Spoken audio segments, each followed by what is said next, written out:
Good afternoon students. आपको screen visible हो रहा होगा, आपको मेरी साउंड आ रही होगी। यस बोलेंगे। Hello, good afternoon students, am I Audible?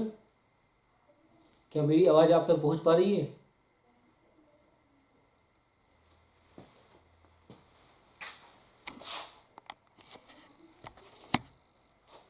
Hello, good afternoon students, am I audible? क्या मेरी आवाज़ आप तक पहुंच रही है?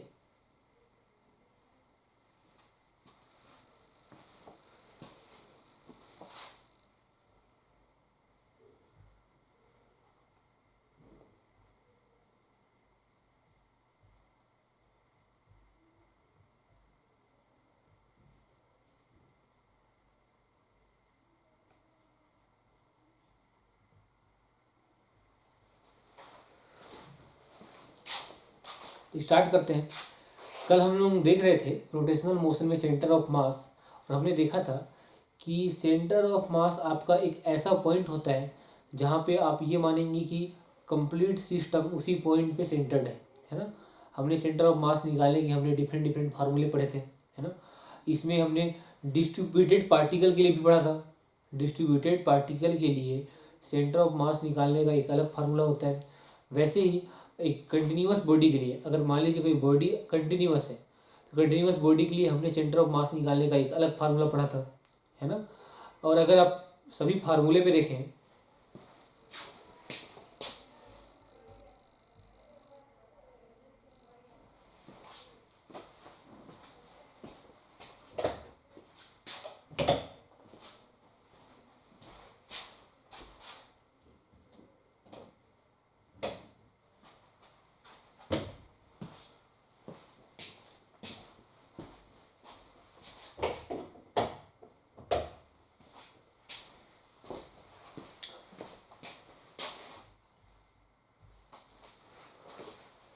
तो लिखते हैं सम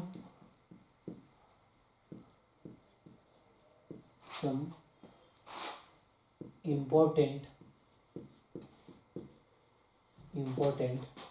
डायग्राम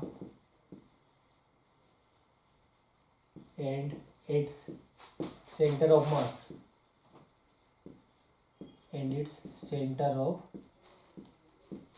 मास तो हम देखेंगे हमारे पास जो पहला डायग्राम होगा वो होगा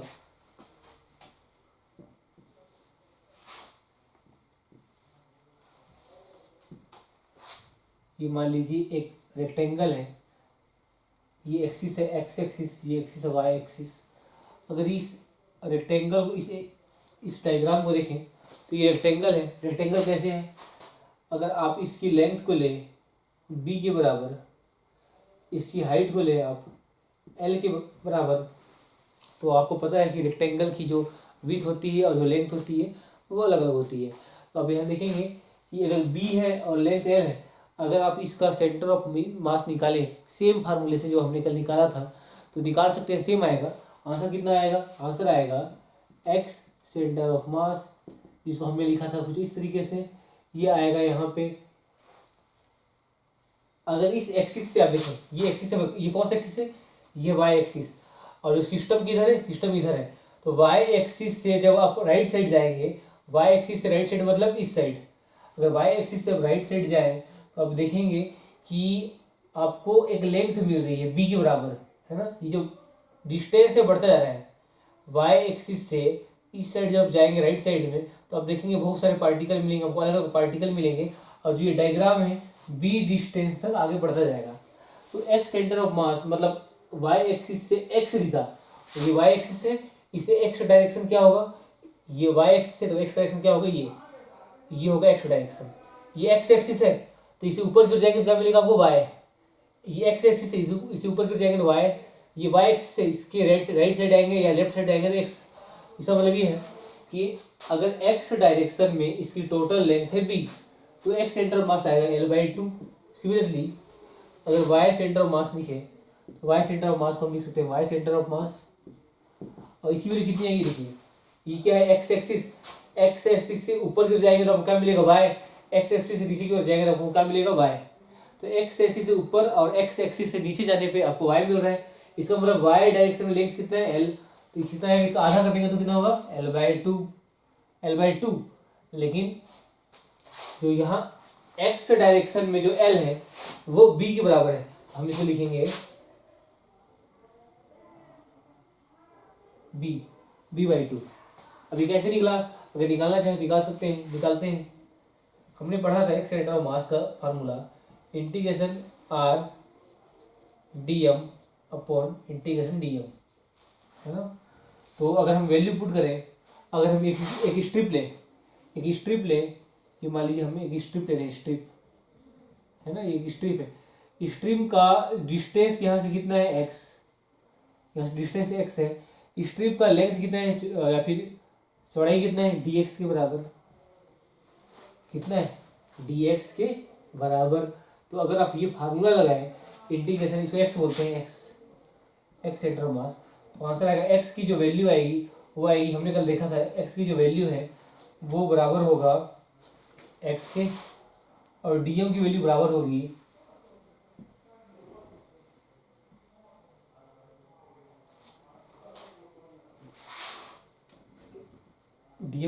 होगी लैम्डा इंटू dl के। क्यों लैम्डा इंटू dl के बराबर होगा, हमने पढ़ा था लैम्डा का वैल्यू क्या होता है, टोटल मास अपॉन लेंथ, और मास, ये लैम्डा क्या है, लैम्डा एक डेंसिटी है। अब चाहे बड़े डायग्राम को ले, बड़ा सिस्टम ले या छोटा सिस्टम ले, डेंसिटी चेंज नहीं होता। अगर डेंसिटी चेंज नहीं होता तो लैम्डा को बड़े सिस्टम का मास लिखो होगा m, इसका टोटल लेंथ होगा l।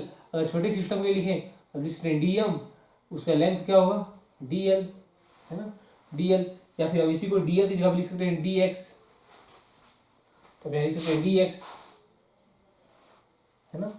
dx हमने क्यों लिखा, क्योंकि आपको x का इंटीग्रेशन करना है, x का इंटीग्रेशन, x का मतलब क्या है, x का मतलब y एक्सिस से इस सिस्टम का डिस्टेंस। देखिए हमने एक स्ट्रिप लिया है और स्ट्रिप का डिस्टेंस कितना है x, तो आप पाएंगे इंटीग्रेशन x dm की वैल्यू आएगी लैम्डा इंटू dx के बराबर। यहाँ से अगर क्रॉस मल्टीप्लिकेशन करें तो dm की वैल्यू कितनी आएगी, लैम्डा इंटू dx के बराबर। ये हम ऐसे इसलिए लिख पा रहे हैं क्योंकि लैम्डा क्या है, लैम्डा पर डेंसिटी है, और डेंसिटी चेंज नहीं होती है ना। डेंसिटी अगर एक पार्टिकल का छोटा सा पार्टिकल उठाएं या फिर बड़े पूरे सिस्टम उठाएं, डेंसिटी चेंज नहीं होती। तो डेंसिटी चेंज नहीं होता तो डेंसिटी आपस में इक्वल होगा, और डेंसिटी का वैल्यू होगा dm की जगह हम लिख सकते हैं x into lambda two dx upon integration dm। अब देखो क्या होगा कि अब x सेंटर ऑफ मास निकालेंगे, integration x lambda dx, lambda क्या है डेंसिटी, डेंसिटी क्या है कांस्टेंट, बचा क्या इंटीग्रेशन x dx के बराबर अपॉन इंटीग्रेशन dm। अब डालेंगे लिमिट, देखिए ये क्या है dx क्या है, विड्थ ऑफ स्ट्रिप, dx क्या है विड्थ ऑफ स्ट्रिप, इस स्ट्रिप की क्या है विड्थ, चौड़ाई। अगर स्ट्रिप की चौड़ाई है, ये स्ट्रिप चौड़ाई है, देखो ये स्ट्रिप चौड़ाई है, तो इसको इसकी मिनिमम वैल्यू कितनी पॉसिबल, इसकी मिनिमम वैल्यू 0 पॉसिबल है। स्ट्रिप देखो भाई फैल रहा है, ये स्ट्रिप फैल रहा है ना, फैल रहा है। स्ट्रिप को छोटा करें तो स्ट्रिप छोटा होके लगभग इसकी विड्थ 0 हो सकती है, 0। बड़ा करेंगे तो ये बड़ा होते जाएगा डायग्राम। तो स्ट्रिप को आपको इंटीग्रेशन के थ्रू बड़ा करना है, एक्सपेंड करना है। तो एक्सपेंड करेंगे तो लिमिट में हम लोग डालते हैं लोअर लिमिट, तो स्ट्रिप को छोटा किया जाए तो 0 कर सकते हैं, इसकी विड्थ 0, मतलब लोअर लिमिट कितना हो गया 0, अपर लिमिट कितना इसको बड़ा करना है, बड़ा करना है b के बराबर। इसको बड़ा कितना करना है, बड़ा करना है b के बराबर, और लिमिट लिखेंगे b, ठीक है। सिमिलरली यहाँ पे dm, इसका कंप्लीट हमने एक स्ट्रिप लिया है, स्ट्रिप कब जो ये इंटीग्रेशन है, इंटीग्रेशन dm का मतलब क्या है, integration with respect to mass, और इसकी स्ट्रिप की मास मिनिमम वैल्यू कितनी पॉसिबल है 0, और maximum mass capital M। Solve करेंगे कितना आएगा, सॉल्व करेंगे आएगा लैम्डा का lambda x² upon 2 upon b 0 upon m के बराबर। अगर हम इसको और सॉल्व करें तो आप पाएंगे लैम्डा का lambda b²/2 upon m। Lambda की वैल्यू पुट करो, लैम्डा की वैल्यू कितनी है m बाय लेंथ, लेंथ कितना है, लेंथ इसका b है, m/b into b² upon 2 upon m।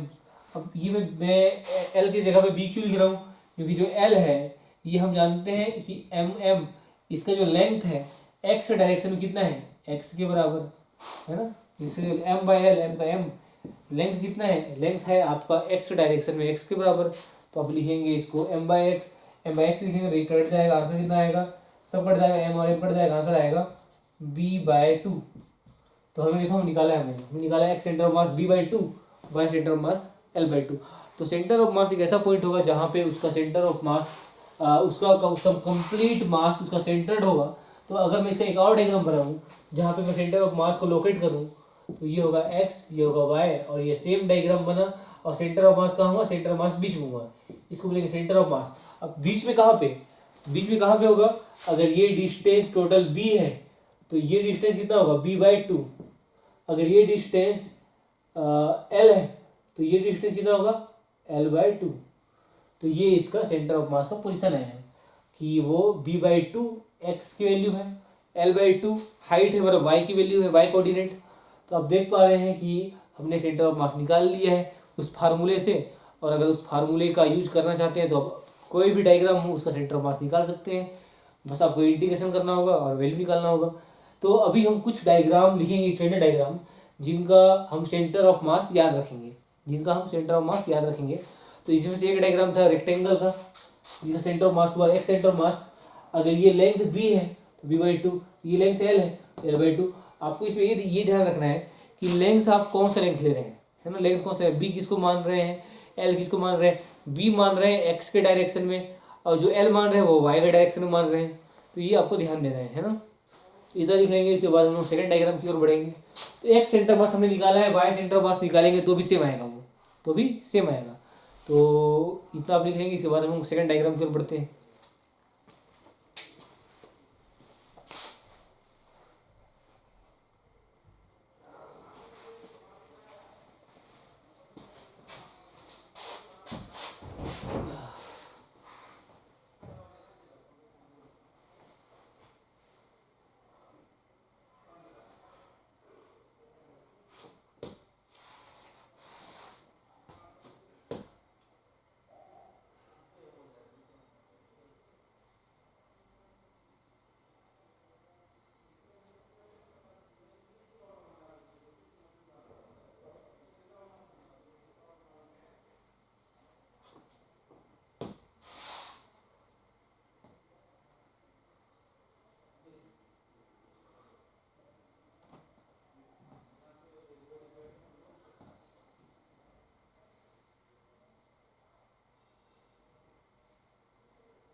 इसके बाद सेकंड डायग्राम की ओर बढ़ते हैं।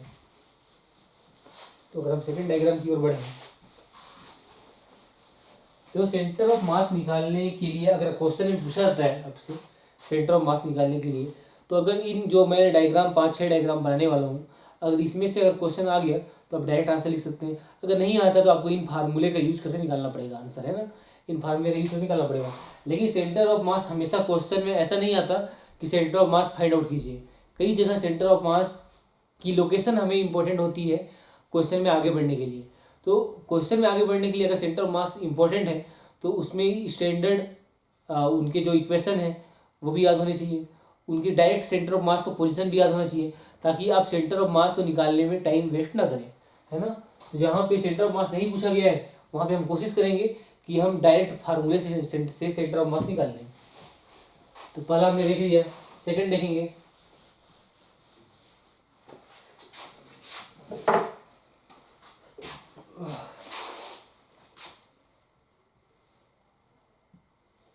ये मान लीजिए एक्स एक्सिस है, ये वाई एक्सिस है, और एक ट्रायंगल रखा गया है कुछ इस तरीके से, है ना, एक कुछ ट्रायंगल रखा गया है कुछ इस तरीके से।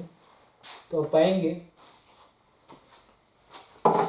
अगर ये ट्रायंगल है और ट्रायंगल का विड्थ दिया है, तो ये बी है, ये भी बी है, ये एच के बराबर है, मान लीजिए हाइट एच के बराबर है, एच के बराबर, इसका मतलब इसका कोऑर्डिनेट पॉइंट क्या होगा, इसका कोऑर्डिनेट पॉइंट 0, एच। तो ये एक ट्रायंगल है, और ट्रायंगल आप देखें, जितना ट्रायंगल इधर विथ है ट्रायंगल की, उतना ही ट्रायंगल की विथ इधर है। मतलब ट्रायंगल जितना चौड़ा इधर है, उतना ही ट्रायंगल चौड़ा इधर है। जितना ट्रायंगल का मास इधर है, उतना ही ट्रायंगल का मास इधर है। इसका मतलब सेंटर ऑफ मास किसी भी सिमेट्रिक बॉडी का उसके बीच में होता है। तो अगर हम ये देखें कि जितना मास इधर उतना ही मास उधर, मतलब बीच में, मतलब सेंटर ऑफ मास कहाँ, इसी एक्सिस पे होगा। इन दोनों मास का बीच वाला पॉइंट कहाँ होगा, इसी एक्सिस पे, मतलब सेंटर मास यहाँ होगा। पहला पॉइंट वही समझ में आया कि दोनों मास अगर इक्वली डिस्ट्रीब्यूटेड है, तो आप बोल सकते हैं कि सेंटर मास बीच में होगा।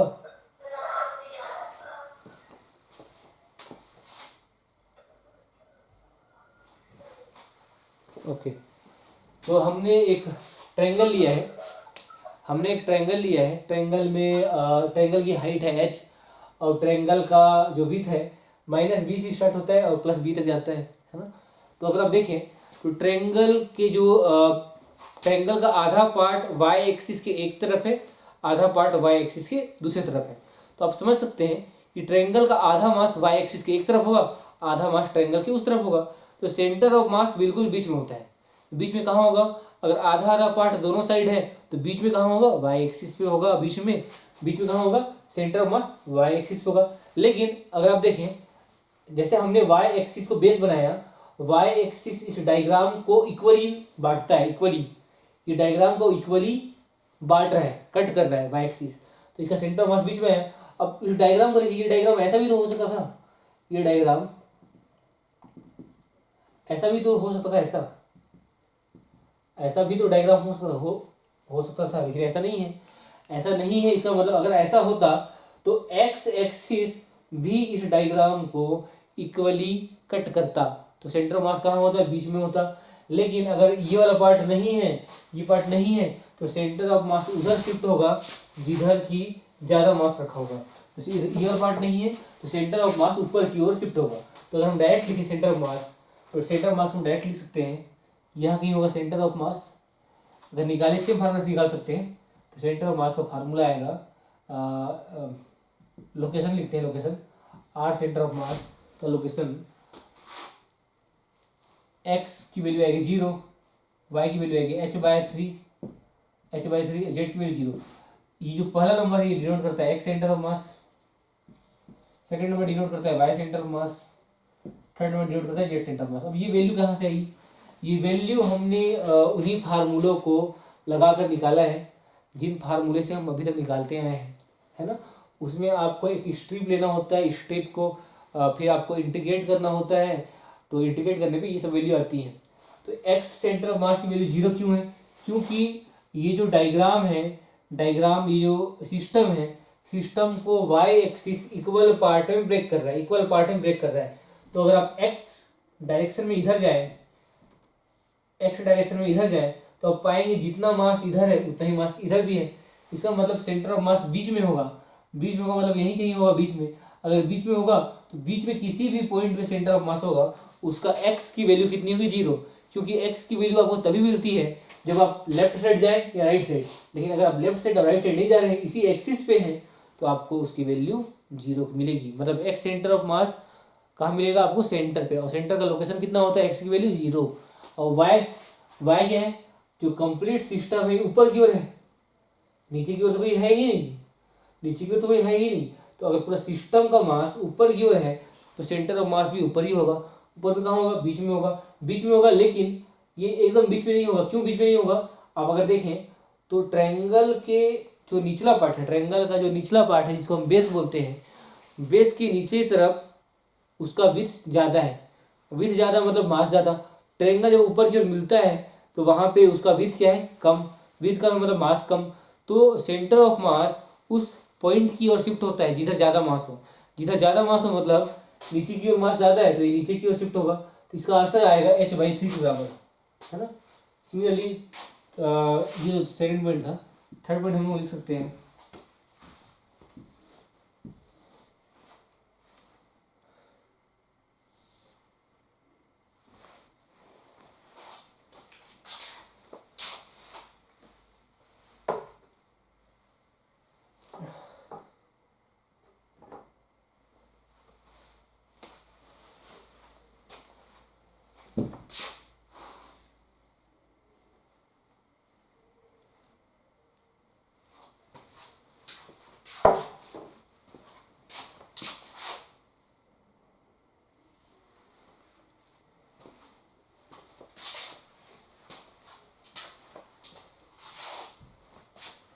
ये है आपका एक डायग्राम, नेक्स्ट डायग्राम, ये वाई एक्सिस, ये एक्स एक्सिस। फिर से देखें यहाँ पे, तो इसको बोलेंगे सेमी, इस डायग्राम को बोलेंगे सेमी सर्कल, सेमी सर्कल। तो फिर इसका जो सेंटर ऑफ मास होगा भाई सेंटर पे होगा, सेंटर ऑफ मास की पोजीशन आएगी, आपको पोजीशन याद रखना है, क्या पोजीशन आएगा। अगर ये बीच में है तो इस एक्सिस के किसी भी पॉइंट पे उसकी एक्स की वैल्यू कितनी होती है, 0। अगर ये पॉइंट वाई एक्सिस पे है तो वाई एक्सिस के किसी भी पॉइंट पे एक्स का वैल्यू कितना होता है, 0। अगर हम इसकी हाइट निकालें, अगर इसका रेडियस है आर के बराबर है तो ये आता है 2r/पाई, 0। तो इतना लिख लेंगे, इसके बाद हम बढ़ेंगे और भी डायग्राम की ओर।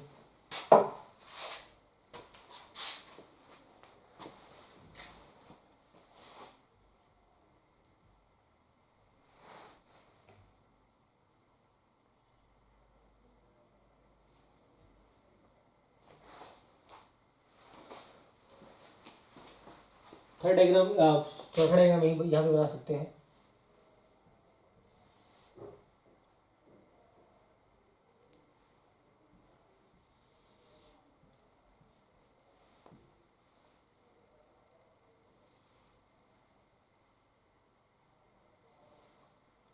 ये मान लीजिए है आपका, फिर से रेडियस है इसका आर के बराबर, एक्स वाई।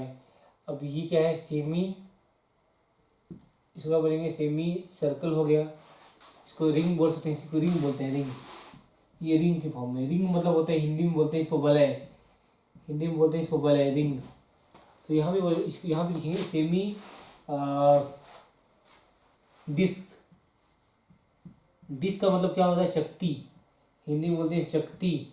और सेमी का मतलब अर्ध, सेमी मतलब होता है अर्ध, आधा, अर्ध शक्ति है जिसका। शक्ति क्या होता है, डिस्क क्या होता है, आपने प्याज देखे होंगे, ओनियन देखे होंगे, ओनियन की किसी एक लेयर को काट दें, आप ऐसे लेयर को काट दें तो आपको दिखाई देता है कि सर्कल की तरह उसका स्ट्रक्चर होता है, किसी तरह सर्कल की तरह उसका स्ट्रक्चर होता है। उस सर्कल के अंदर में और भी छोटे छोटे सर्कल होते हैं, उस सर्कल के अंदर में और भी छोटे छोटे सर्कल होते हैं, तो उस स्ट्रक्चर को बोलते हैं डिस्क, मतलब चकती, है ना, चकती। तो ये अगर ये डिस्क है तो सेम रिंग की तरह बनता है डिस्क, लेकिन उसके अंदर में और भी सर्कल बनेंगे। तो अगर इसका मास, अगर टोटल मास m है, टोटल मास m है, तो इसका सेंटर ऑफ मास आएगा, आर सेंटर ऑफ मास की पोजीशन आएगी 0। क्यों 0? क्योंकि y एक्सिस से देखो, इधर भी उतना है, इधर भी उतना है, मतलब बीच में होगा, बीच में होगा तो y एक्स की वैल्यू 0, y की वैल्यू कितनी आएगी, तो 4r/3 z की वैल्यू 0। तो ये सब है पॉइंट 3। चौथा पॉइंट लिखना चाहें तो चौथा पॉइंट लिख सकते हैं।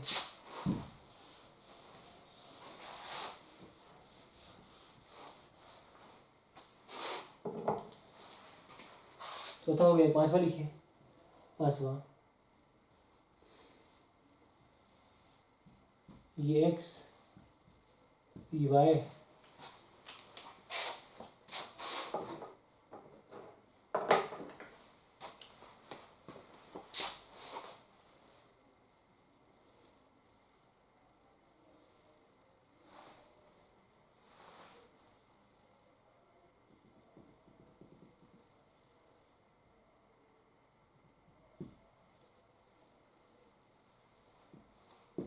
अब ये क्या है, ये है आपका semi sphere, semi hello sphere, hello मतलब खोखला गोला, सेमी हेलो स्फेयर, इसको बोलेंगे अर्ध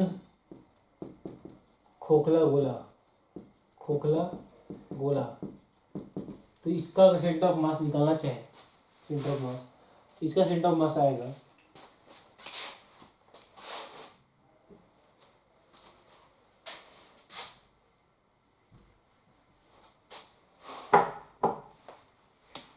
r/2 के बराबर।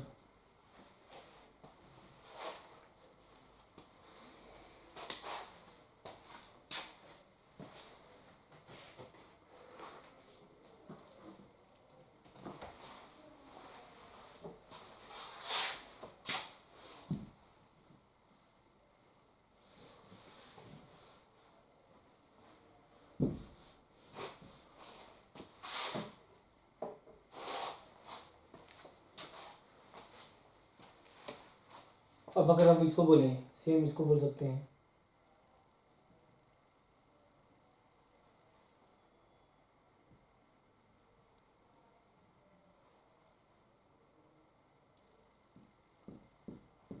अब क्या है ये, अब ये है सॉलिड स्फीयर, सेमी है अभी भी अर्ध है, सेमी सॉलिड स्फीयर। तो यहाँ पे सेंटर ऑफ मास क्या आएगा, एक्स सेंटर ऑफ मास 0 आएगा, वाई सेंटर ऑफ मास निकालना चाहे तो आएगा 3r/8, जेड की वैल्यू 0। तो ये हमने कुछ डायग्राम पढ़े। एक लास्ट बच गया है, ये छठवा है। सातवां है एक कोन का है, शंकु। सातवां किसका है, कोन का, शंकु। तो शंकु का देखते हैं कि क्या आएगा।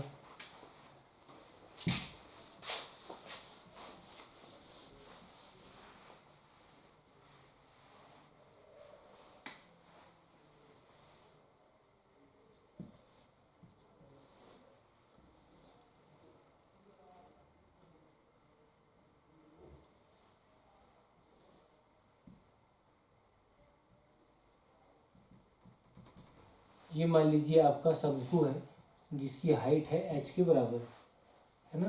क्या है ये है आपका कोन। कोन मतलब शंकु, शंकु।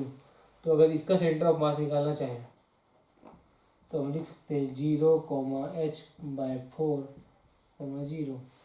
इसी बार कुछ हम नोट लिखेंगे, नोट के थ्रू हम ये निकाल सकते हैं कि किसका सेंटर ऑफ मास डायरेक्ट किस पॉइंट पे होगा। तो इतना लिख लेंगे।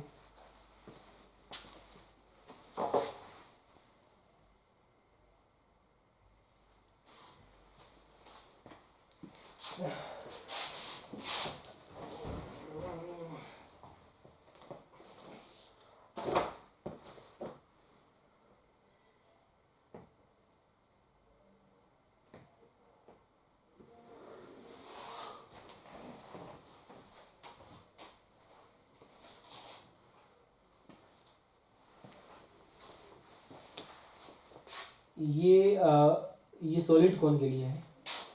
जब ये सॉलिड कोन होगा, सॉलिड, जब ये सॉलिड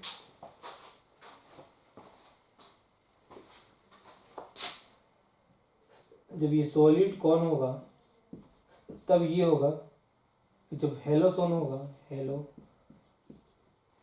हेलो कौन, तब कितना होगा इसका सेंटर मास। उस कंडीशन में सेंटर मास क्या होगा, 0,h/3,0। इसको याद रखना है। कोई सिंपल डायग्राम है, सिंपल डायग्राम की सेंटर ऑफ मास।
इसके बाद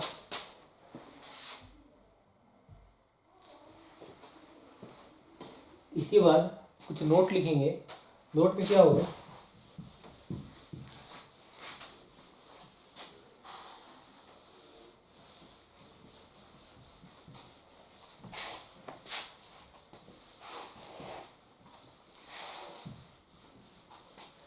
ये यहाँ पे सॉलिड कौन के लिए है, ये हेलो कौन के लिए है ना, मतलब खोखले शंकु के लिए है।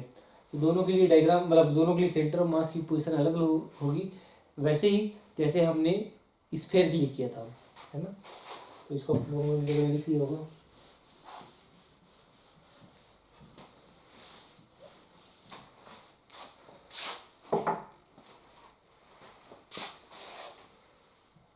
नोट नोट क्या है, पहला point, all the symmetric diagram symmetric structure have center of mass have center of mass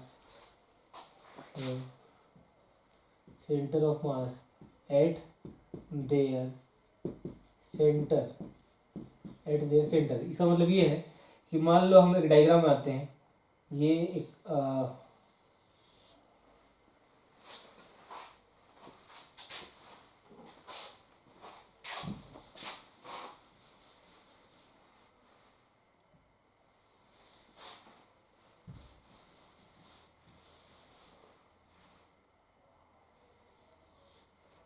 ये मान लीजिए एक अगर कोई स्फेयर है, कोई गोला है, मान लीजिए क्या है ये गोला, तो गोला है तो गोले का रेडियस क्या होगा, आर के बराबर। तो इसका सेंटर ऑफ मास कहाँ होगा, सिर्फ सेंटर पे, समझिए। फिर अगर बनाए, अगर कोई स्क्वायर बनाए, ये क्या है स्क्वायर, जिसका एक लेंथ क्या है ए के बराबर, तो सेंटर ऑफ मास कहाँ होगा, इसका सेंटर पे होगा। सेंटर मतलब इसका डिस्टेंस कितना होगा, इसका डिस्टेंस होगा a/2, ये डिस्टेंस कितना होगा a/2, है ना। और कुछ बनाए, और क्या बनाए हम बना सकते हैं, और आपका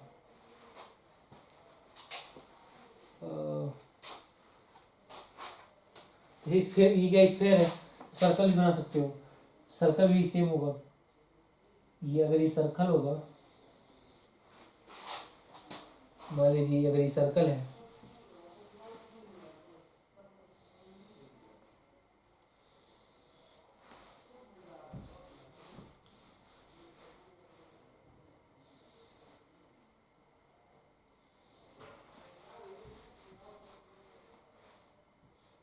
मान लीजिए सर्कल है, तो सर्कल के केस में भी सेम होगा।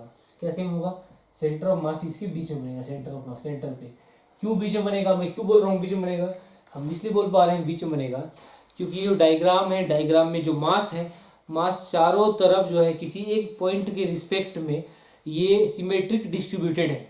कैसे डिस्ट्रीब्यूटेड है, सिमेट्रिक, मतलब पॉइंट से थोड़े से डिस्टेंस आप इधर जाए या थोड़े से डिस्टेंस अपोजिट साइड में जाए, आपको सेम मास मिलेगा। मतलब देखिए यहाँ पे सेंटर है, सेंटर से आर डिस्टेंस इधर जाए तो आपको इधर बाउंड्री मिल जाएगा, इधर आर डिस्टेंस जाए इधर बाउंड्री मिल जाएगा, इधर जाए आर डिस्टेंस इधर बाउंड्री मिल जाएगा, नीचे जाए आपको नीचे बाउंड्री मिल जाएगा। मतलब सेम डिस्टेंस पे आपको सब चीज़ सेम मिल रहा है, इसका मतलब वो सिमेट्रिक डायग्राम है। कैसा सिमेट्रिक डायग्राम, और सिमेट्रिक डायग्राम का सेंटर ऑफ मास उसके सेंटर पे होता है। तो पहला पॉइंट हमने ये लिखा। दूसरा पॉइंट लिखेंगे, दूसरा पॉइंट होगा, if the system or body is completely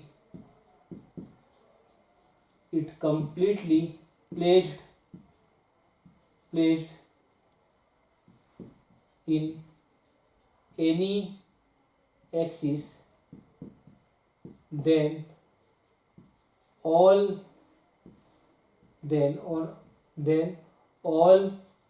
other, if the system or body is completely placed in any axis, then all other axis center of mass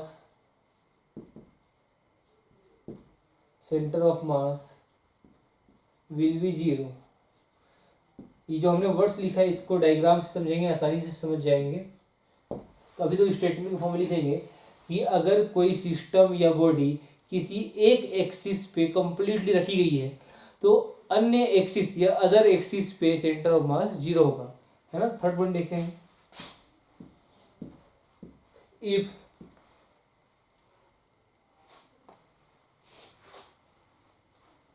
if body is placed symmetrically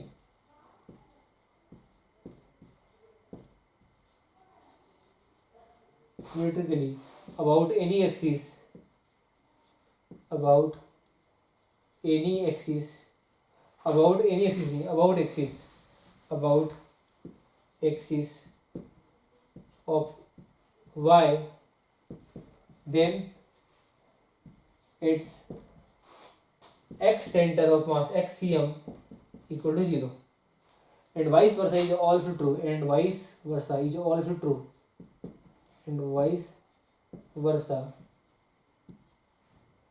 is also true, is also true. तो बहुत ही simple ये लाइनें हैं, जब हम diagram से समझेंगे तो आसानी से समझ में आ जाएगा. तो फिर से इसको समझ लेते हैं. जो सेकंड पॉइंट है वो ये बोलता है कि अगर कोई सिस्टम है या कोई बॉडी है किसी एक्सिस पे कंप्लीटली रखा गया है. देखो ये एक्सिस क्या होगा, ये एक्सिस हो सकता है, ये एक्स एक्सिस होगा, ये वाई एक्सिस होगा, तो दोनों ही एक्सिस पे ये डिस्ट्रीब्यूटेड है, दोनों ही एक्सिस पे डिस्ट्रीब्यूटेड है. तो लेकिन अगर कोई बॉडी किसी एक ही एक्सिस पे होगा तो उसको अदर एक्सिस पे उसका सेंटर ऑफ मास कितना होगा, 0. जैसे हमने कई जगह जेड सेंटर ऑफ मास की वैल्यू हमने 0 लिखी थी. क्यों 0 लिखी थी? क्योंकि हमने ये माना था कि एक्स और वाई में ही है, वो जेड में नहीं है. अगर जेड में नहीं है तो उसका सेंटर ऑफ मास क्या होगा, 0. थर्ड पॉइंट, अगर कोई बॉडी सिमेट्रिक रखी गई है किसी एक्सिस के रिस्पेक्ट में तो अदर एक्सिस का सेंटर ऑफ मास होगा 0. समझते हैं डायग्राम में थ्रू.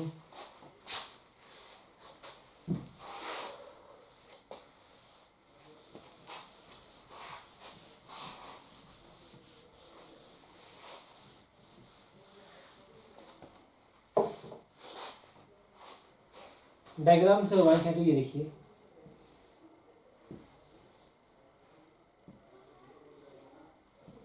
ये सिस्टम, ये एक्सिस है एक्स, ये एक्सिस है Y.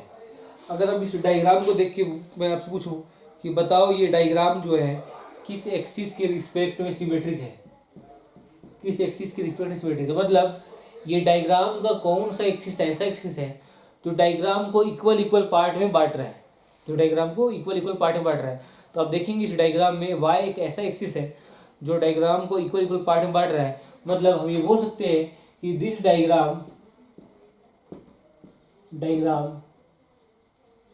Is symmetric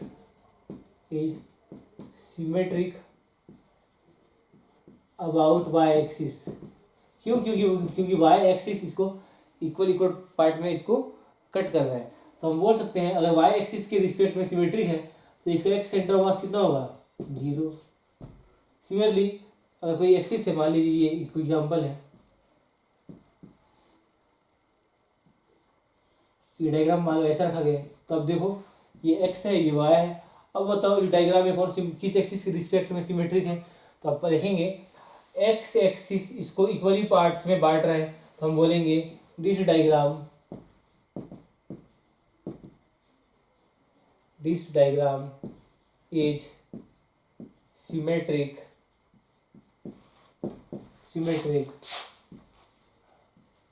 about x axis. So इसका y सेंटर ऑफ मास कितना होगा, 0.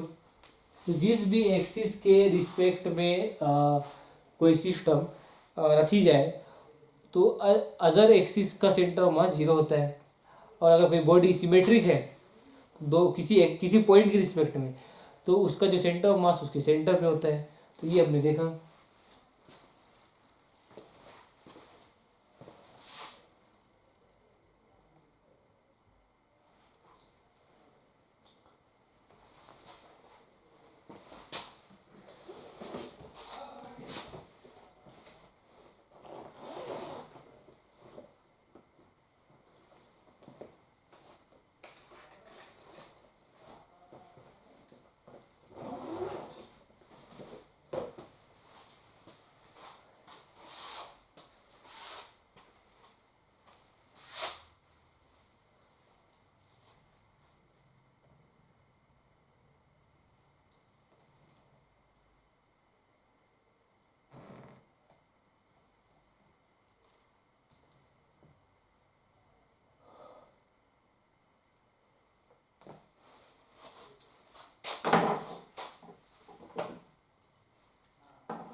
तो अगर हम आगे बढ़े,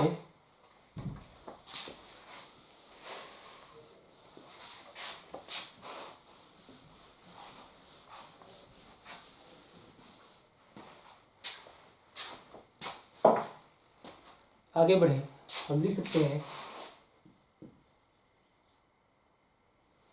velocity of centre of mass VCM। जैसे सेंटर ऑफ मास की एक अपनी पोजीशन होती है, वैसे ही सेंटर ऑफ मास का एक अपना वेलोसिटी भी होता है। तो उसको हम लिखते हैं m1 v1 vector plus m2 v2 एक vector plus m3 v3 vector and so on upon total mass m1, है ना। तो अगर ये सेंटर ऑफ मास है, किसी भी सेंटर ऑफ मास का अगर आप वेलोसिटी निकाल रहे हैं तो हम उसको बोलेंगे velocity of centre of mass, और इस फार्मूले के द्वारा वो दिया जाएगा। तो अगर आप देखें m इंटू वी किसके बराबर होता है, ये है v सेंटर ऑफ मास। आपको पता है जो किसी भी पार्टिकल का जो मोमेंटम होता है, मोमेंटम मास इंटू वेलोसिटी होता है। मोमेंटम को आप लिख सकते हैं, ये जो mv है ये मोमेंटम के बराबर होता है, इसलिए आप लिख सकते हैं इसको p1 vector plus p2 vector so on plus pn vector के बराबर अपॉन टोटल मास m क्या है आपका, m है आपका m1 plus m2 and so on total mass, है ना। तो ये निकल गया वेलोसिटी ऑफ सेंटर ऑफ मास। लेकिन आपने इससे पहले क्या निकाला था, आपने निकाला था इससे पहले position of centre of mass. तो अगर आप velocity of centre of mass और position of centre of mass दोनों में रिलेशन निकालें तो ये दोनों ही वेक्टर क्वांटिटी है, लेकिन इनमें रिलेशन होगा d/dt का रिलेशन होगा। क्योंकि हमने पढ़ा है काइनेमेटिक्स में कि जो पोजीशन होता है उसको अगर आप एक बार डिफरेंशिएट करें तो आपको क्या मिलता है, वेलोसिटी। क्या मिलता है आपको, वेलोसिटी। तो ये हो गया velocity of centre of mass. Similarly हम बोलते हैं एक्सीलरेशन ऑफ सेंटर ऑफ मास। देखते हैं एक्सीलरेशन ऑफ सेंटर ऑफ मास क्या होता है।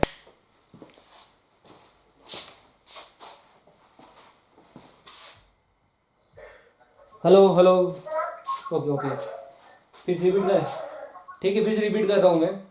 देखो हमने एक ओके देखो ये वेलोसिटी ऑफ सेंटर ऑफ मास हमने पढ़ा है। तो वेलोसिटी ऑफ सेंटर ऑफ मास में हम एक फार्मूला लिखते हैं v सेंटर ऑफ मास। अगर आपको किसी भी पार्टिकल के सेंटर ऑफ मास का पोजीशन पता है, मतलब आपको RCM पता है, r का मतलब क्या होता है, पोजीशन वेक्टर, सेंटर ऑफ मास लिखा है RCM मतलब position of centre of mass. तो आपको पता है, आपने काइनेमेटिक्स में पढ़ा है कि जब भी किसी पोजीशन को एक बार डिफरेंशिएट किया जाता है तो आपको वेलोसिटी मिलता है। हमने वही किया है, हमने क्या किया है, पोजीशन को एक बार आप डिफरेंशिएट करेंगे तो आपको क्या मिलेगा, वेलोसिटी मिलेगा। और वेलोसिटी का जैसे हमने r सेंटर ऑफ मास को क्या लिखा था, m1 r1 vector plus m2 r2 vector, वैसे ही हम v सेंटर ऑफ मास को लिखेंगे m1 v1 vector plus m2 v2 vector and so on upon total mass. और m इंटू v क्या होता है, मोमेंटम, लीनियर मोमेंटम। हमने पढ़ा है कि जो m इंटू v क्या होता है, मोमेंटम। तो इसकी जगह हम लिख सकते हैं मोमेंटम। तो वैसे ही हम अगर एक्सीलरेशन की ओर जाए तो आप एक्सीलरेशन को लिख सकते हैं, लिखेंगे एक्सीलरेशन ऑफ सेंटर ऑफ मास।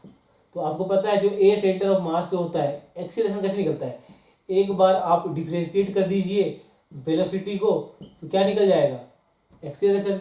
अब एक्सीलरेशन आपको निकल गया तो एक्सीलरेशन को आप वेक्टर टर्म से ऐसा भी लिख सकते हैं m1 a1 vector plus m2 a2 vector and so on upon total mass m, ये लिख सकते हैं। तो आपको पता है कि जो m centre of m into A है, m इंटू ए ये फोर्स के बराबर होता है, जिसको लिख सकते हैं F1 plus m2 and so on plus Fn के बराबर अपॉन टोटल मास m।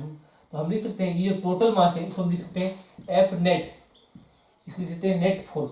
तो नेट फोर्स की वैल्यू आ गई आपका a सेंटर ऑफ मास के बराबर।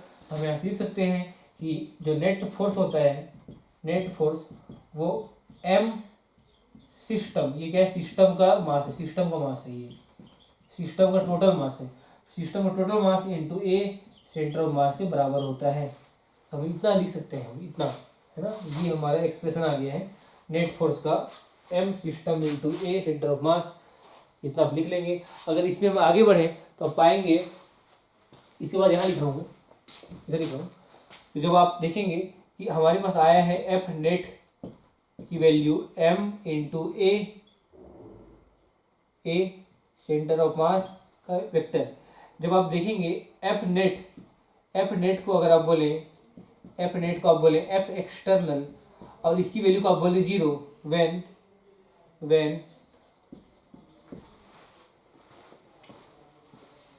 व्हेन नेट फोर्स को आप बोले नेट एक्सटर्नल फोर्स और इसकी वैल्यू 0 है, तो कौन 0 होगा, ये तो 0 हो चुका है। तो अगर इसको हम 0 पुट कर दें इसमें, तो आपका देन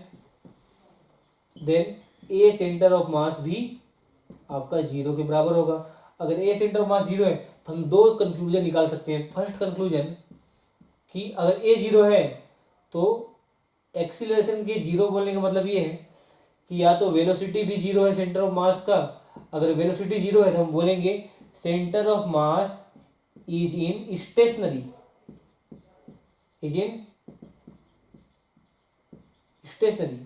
ये बोलेंगे।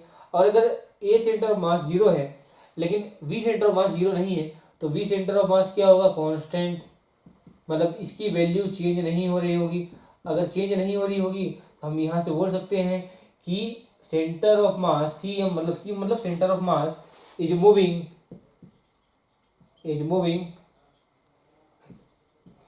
विथ फिक्स्ड स्पीड, है ना।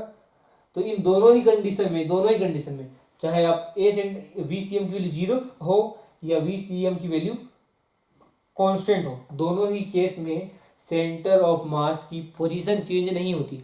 सेंटर ऑफ मास की पोजीशन तब तक चेंज नहीं होती जब तक कि उस पर कोई नेट फोर्स ना लगे। हमने नेट फोर्स को 0 माना है। तो ये जो लाइन मैं अभी लास्ट में आपसे डिस्कस कर रहा हूँ, इस लाइन को हम अगली क्लास में फिर से डिस्कस करेंगे, क्योंकि लाइन को डिस्कस करने का समय नहीं है। तो आज की क्लास में आज यहीं पे ख़त्म करते हैं आज। Thank you. कोई डाउट है तो पूछ सकते हैं।